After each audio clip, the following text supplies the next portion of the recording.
ආයිබෝන් මල්ලි මට පොඩ්ඩක් දැනගන්න පුළුවන් මෙන්න මේ විදියට මෙන්න මේ අයියා මේට දවස් 3කට කලින් gift pack 300ක craft 600ක order request එකක් අපිට බාර දුන්නා. අනේ බෑ කියලා නම් කියන්න එපා.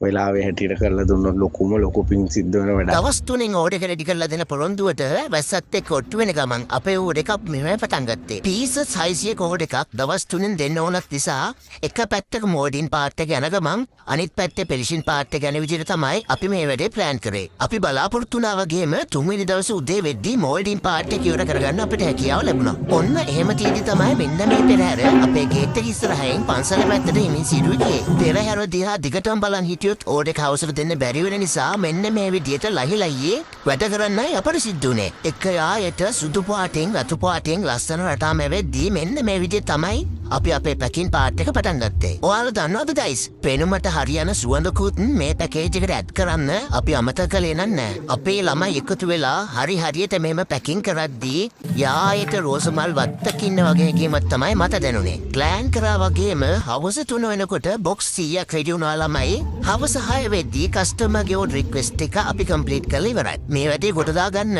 උපරිම සපෝට් එක දුන්න මගේ ස්ටාෆ් එකටත් අපි ගැන විශ්වාසය තියලා ඕඩර් එක අපිට දුන්න අයියටත් මේ වීඩියෝ එක මෙච්චර වෙලා බලන් වුණා හැමෝටමත් ගොඩාක් ස්තුතියි එහෙනම්.